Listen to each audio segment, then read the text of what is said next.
बानूला सत्य काय आहे हे कळावं म्हणून सर्वजण प्रयत्न करत आहेत आणि ह्यातून तिला निश्चितच काहीतरी कळेल। या तिच्या आत्मशोधाच्या मार्गात तिला काहीतरी सापडेलच। पण एकाग्र चित्तेने तिने केवळ आणि केवळ याचाच विचार करणं अनिवार्य आहे, हो ना? होय, कारण आज घडलेल्या घटनेवरून तिच्या मनात दुसरेच काहीतरी विचार आहेत हे मला जाणवलं।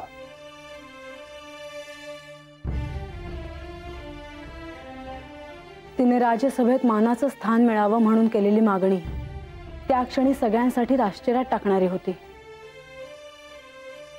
आणि अजूनही ती त्याच मुद्द्यावर आहे। म्हाळसा, जर तू तिची मागणी मान्य केलीस तर हे आख्यान सुरळीत होईल। ती राज्यसभेत आल्यावर तिने सांगण्याआधीच माझ्या मनात असं आलं होतं। प्रसंगी मी तिला माझ्यासोबत बसवलंही असतं, पण काय? पण अशाने तिच्या मनात जी संघर्षाची भावना आहे ती हळूहळू कमी होईल। आपल्याला लीलयासारं काही प्राप्त होतं हे जर तिच्या मनात आलं तर तिच्या शोधाला काही अर्थ राहणार नाही। बानू माझी प्रिय सखी आहे हे मला ठाऊक आहे। माझं तिच्यावर नितांत प्रेम आहे। तिच्या समाधानासाठी मी तिला वचन देखील दिलं होतं की तिचा विवाह श्री महादेवांशी होईल। पण जर मी तिचा स्वीकार केला आहे असं तिच्या ध्यानात आलं तर ती निश्चिंत होईल, जे मला नको आहे। म्हाळसा, तू जे काही बोलत आहेस ते योग्य आहे। बानू जर निश्चिंत झाली तर सारा संघर्षच संपेल।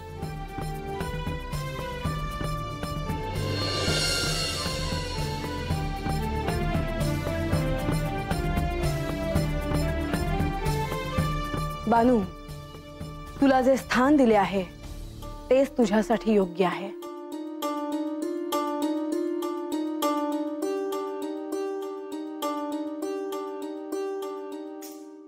या राज्यसभेत जे मानाचे स्थान आहे ते तुझ्यासाठी नाही।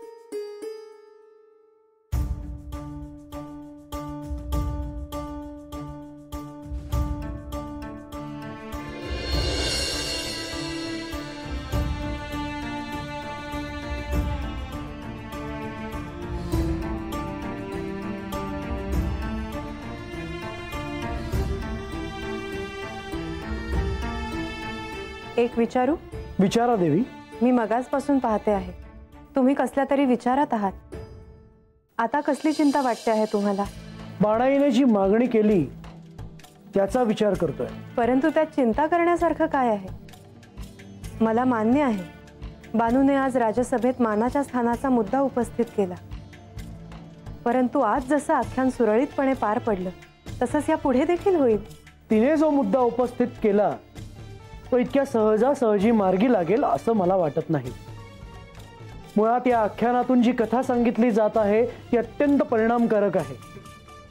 श्री पार्वती देवींनी ही कथा जयाद्रीला देखील सांगितली असेल, त्यामुळे या कथेतून बाणाईच्या हाती नक्कीच काहीतरी लागेल यात शंका नाही। हो, ती घटनाच अशी होती की तिचा परिणाम साऱ्या सृष्टीवर झाला होता।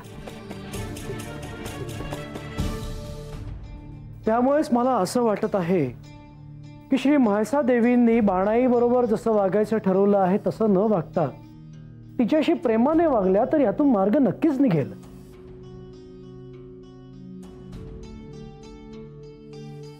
मला कळतंय तुम्हाला काय म्हणायचं आहे ते। याबद्दल आपण श्री म्हाळसा देवींशी बोलावं असं मला वाटतं आणि तुम्ही यात हस्तक्षेप करू नये असं मला वाटतं। देवी, आपण हे काय बोलत आहात? हो, परंतु बानू त्यांची सखी आहे आणि आता त्यांना साऱ्याचं स्मरण झालं आहे आणि त्यांनी काही विचारांतीच बानूशी असं वागायचा निर्णय घेतला आहे। त्यामुळे हा प्रश्न आता त्यांना सोडवू द्यावा। हो देवी, बाणाईने आख्यानाला यायला नकार दिला तर? त्यामुळे श्री म्हाळसा देवी बाणाईशी प्रेमाने वागल्या तर काही गोष्टी सुरळीत पार पडतीलही, परंतु आपण ह्यात थेट हस्तक्षेप करू नये।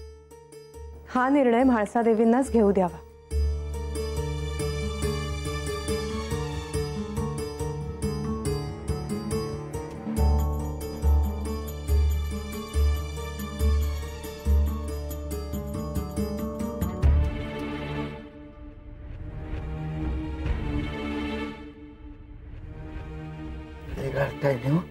होय नाही मला तर नाही जाणवत. गणोबा राघोबा समजा व्यवस्थित आहे ना व? होय होय गारठीचं दिसायत नाही. मग नाही म्हणजे गडावर लय गारवा आहे हो. अरे त्यो तर असणारच. तर कसं सांगायचं तुम्हासनी म्हणजे तुम्हासनी बी कळना झालंय होय.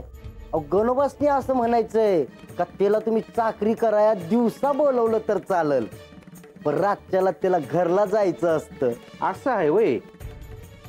काय गणोबा घरला जायचं वय तुला? तर म्या माझी इच्छा बोलून लावली. त्या उपर आता तुम्हाला काय म्हणायचं आहे तर म्या काय म्हणतो ह्या राघवाला राहू दे की होतं गडावर. त्याला कुठं आहेत बायका पोरं त्याला चालते समज. असं कसं ह्याला बी राहू दे हो रातच्याला माझ्या बरोबर. नाही म्या बोलायचं कुणा संग. अरे पण मी काय म्हणतो तू. अरे गप राहा गुमान नाहीतर बाणाईच्या वाड्यावर जाऊन चाकरी करा. म्हणजे कसं गडावर यायला बी न ग आणि घरला बी जाता येईल सकाळच्याला तुम्हाला. नाही नाही मग राहून दे. पर काय हो आज आख्यानामध्ये बाणाई जे बोलल्या ते बघून वाटत नाही का तेसनी आता भ्या राहिलंय देवींचं. भय त्यासनी आता राष्ट्रपीठ मानाची जागा पाहिजे नाही. पर काय हो देवी देतील का त्यासनी त्यांच्या मोहर बसाया. आता ते मला कसं ठावा असेल राघोबा. पर त्यासनी जागा नाही दिली तर त्या का ऐकत्याला असं नाही वाटत मला. म्हणजे आता आख्यान होईल तेव्हा तंट होणारच. होय तर आणि देवांची बी इच्छा आहे की त्यासनी त्यांची मानाची जागा मिळावी. पर देवी ऐकणार आहेत वय. पर म्या काय म्हणतो बाणाने तरी का हट्ट धरायचा नाही का. नाही चालू द्या चालू द्या तुमचं. रातभर चाकरी करा आणि सकाळच्याला घरला जावा. उगा नाही त्या गोष्टीमध्ये तोंड घालू नका. आलं का ध्यानात. चला जातो म्या.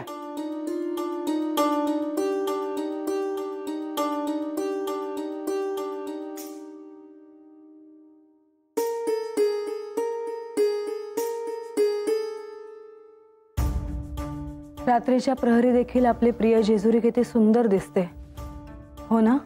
होय.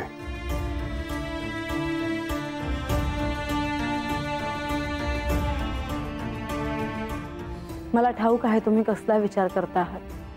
अजूनही बानूने जो प्रस्ताव मांडला आहे त्याचाच विचार करता आहात ना तुम्ही. होय म्हाळसा. म्हाळसा तू पुन्हा त्याचा विचार करावास असं मला वाटतं. मला माहिती आहे मी जे म्हणाले ते तुम्हाला कदाचित आवडलं नसेल. नाही म्हाळसा तसं नाही. तुझा निर्णय अयोग्य आहे असं मी नाही म्हणणार. मला केवळ इतकंच म्हणायचं आहे की जर तू तिची मागणी मान्य केलीस तर आपल्याला जे साध्य करायचं आहे ते साध्य करायला आपल्याला निश्चितच सहाय्य होईल. म्हाळसा तुला नाही असं वाटत? कळतंय मला पण मी माझ्या निर्णयावर ठाम राहायचं ठरवलं आहे. पण तुम्ही त्याची काळजी करू नका. तशी वेळ आलीच तर मी स्वतः तिला भेटेन आणि त्यावर मार्ग काढेन. आता पुढे काय होणार हे येणारी वेळच ठरवेल.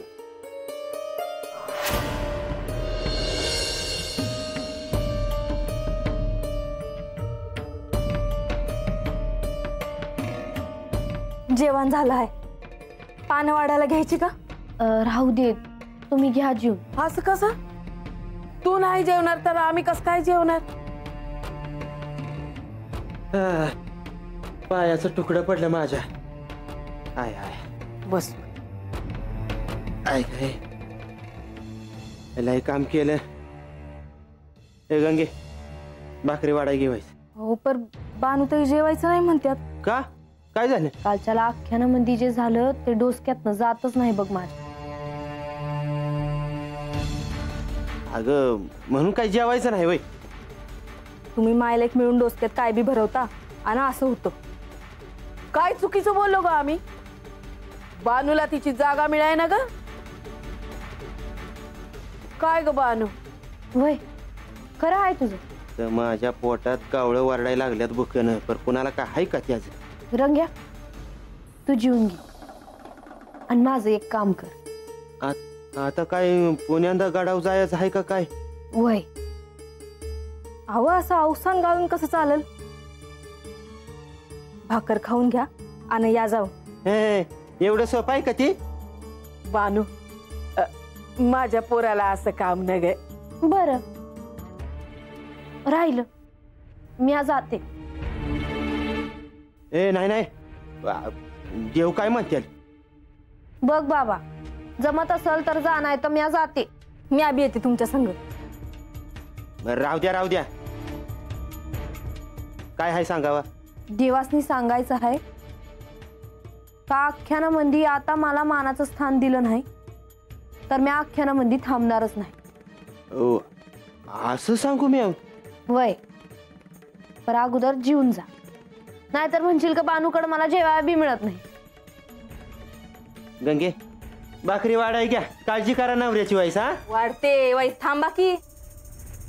पर ह्यो सांगावा गडावर जायलाच पाहिजे. मग बघ कशी चक्र फिरत्यात ती. कालच्याला समद्यान भोर माझा पान उतारा केला ना, मग आता मी आबी गप बसणार नाही.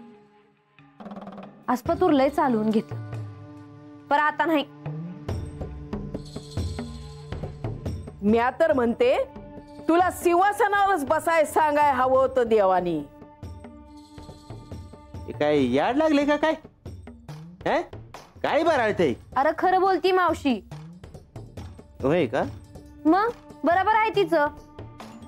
आणि एकदा का तू सिंहासनावर बसली का माझ्या पोराला मोठं काम दे, चांगली नोकरी दे, मग झालं. तर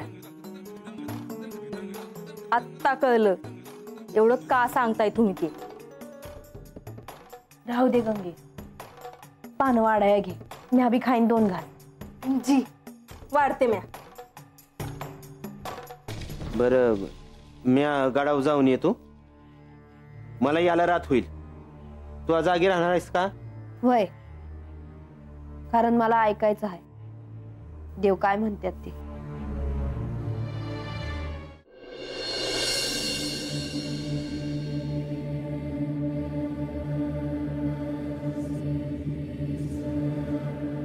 हे बघा, आता देव आणि देवी कधी बी खाली येत्याल. तुमचं जे काही काम असेल त्यासनी सांगा, बोला त्यांच्याशी. आणि काळजी करायचं काय काम नाही, देव समध्यांची कामं करणार.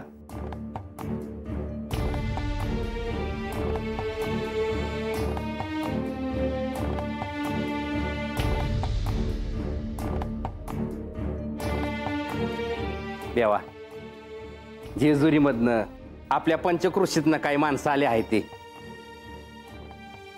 यांना तुम्हासनी काही सांगायचं आहे. मी तुमच्यासाठी काय करू? चला, एक एक जणांनी सांगा. या, तुम्ही सांगा. देवा, आमच्या गावात शेतीचं जे उत्पन्न होते बाहेर पाठवायचं म्हणलं तर लय माणसं आडकाठी आणतात. धान्य तसंच पडू नये, भाजीपाला पण सडून जातोय. देवा, आमच्यासाठी काहीतरी करा.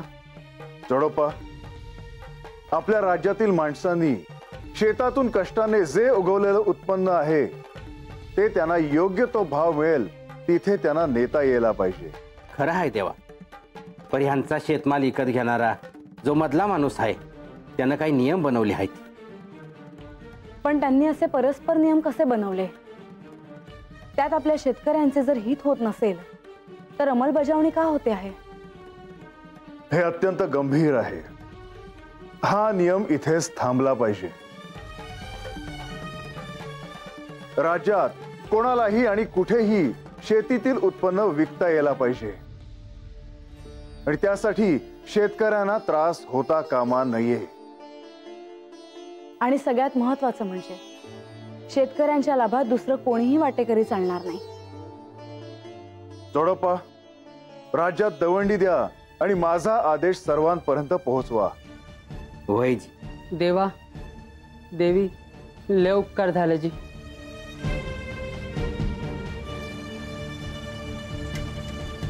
चिंता नसावी, सुखी राहा. हे आपल्याच राज्यातले व्यापारी आहेत. त्यांना त्यांच्या व्यापारातलं काही उत्पन्न तुमच्या पायाशी ठेवायचं आहे जी. ह्याची काय आवश्यकता आहे? आपली भावना निश्चितच चांगली आहे, परंतु आपण स्वतः लोकोपयोगी जी कार्य आहेत त्यासाठी त्याचा उपयोग करावा. आमचा सदैव आशीर्वाद आहे. आणि आपण जे काही करत आहात त्याने लोककल्याणच होणार आहे. ऐकलं का? हे समज घेऊन जावा आणि चांगल्या कामासाठी खर्ची करा.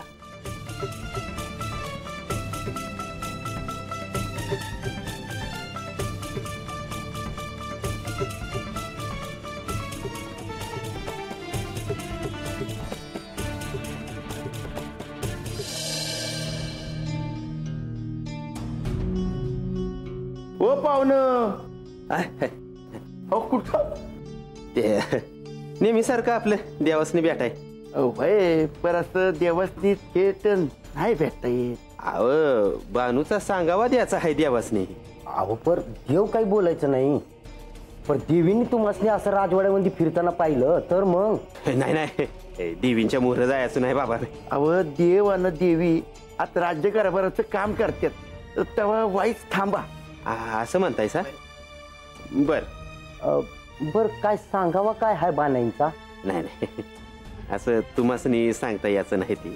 अहो पर आतमध्ये देव आणि देवी बी आहे ती, स्वतः जाऊन सांगावं लागलच की. वय पर मग मी नंतर येतो. हवा अहो असं कसं म्हणतायसा? आता तुम्ही देवाचा सांगावा घेऊन आलायसा आणि माघारी गेलात तर अहो आमची चाकरी जायची. असं असं नाही नाही, काय नाही. बानूचं असं म्हणणं आहे का तिला आख्यानामध्ये तिची मानाची जागा मिळाली पाहिजे म्हणून. अहो पण ते तर बोलून झालंय की. नाही नाही, तसं बोलून झालंय, पर ह्या येळाला जर आख्यानात मानाची जागा मिळाली नाही तर ती आख्यानाला याची नाही. अहो हळू बोला आणि हे दुसरं कोणापाशी बोलू नका सा. मग कोणाला बोलू? आज देव बी आहेत आणि देवी बी आहेत, स्वतः जाऊन सांगा. चला जाऊ तुम्हासनी. नाही नाही, मी काय म्हणतो, द्याव एकलं असल्यावर त्यासनी सांगावं दिला तर चालायचं नाही का? तसं रातभर गाड्याच्या बाहेरच होतो म्या, अजून वाईस थांबलो असतो. नाही नाही, आता आलाच आहेस तर सांगून टाका. चला चला माझ्या. बरं चालतंय.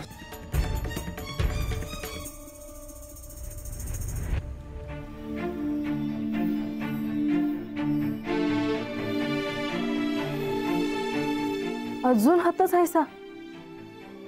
किती वाट बघता आहेसा? अगं रंग्या रातच्याला गेला हाय सांगावं घेऊन गडावर. आता सकाळ झाली तरी आला नाही अजून. अव येत्याल ते, दुसरीकडे कुठे बी नाही जायचं. तर राजवाड्यात रातच्याला कसं सोडत्याल? माझंच चुकलं. या रंग्याला इतक्या रातच्याला धाडायलाच न गवत. असं काय बी नाही, देवानेच काम दिलं आहे नव.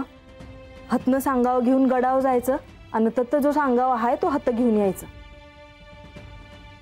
काम करत्यात हेच लय आहे माझ्यासाठी. नुसतं बसून राहण्यापरीच चांगलं आहे. अगं पर तो जर आता गडावर असेल तर आता राजवाड्यात सोडलं असेल त्याला, सांगावा धाडला असेल त्याने देवांकडं. तुम्ही काय बी काळजी नका करू जी. अगं पर देव काय म्हणत्याल, म्हासाताई काय म्हणत्याल कुणास ठाव. अव हे येत्यालच, काय घडलं ते सांगत्याल. गंगे मी चुकीचा सांगावं तर नाही धाडला ना ग. म्या खरं बोलू का? अगं सांग गंगे, म्या तरी कुठं कोणाकडं मन मोकळं करू. राग येऊ देऊ नका, पर तुम्ही असं सांगावा नव्हता धाडायला पाहिजे.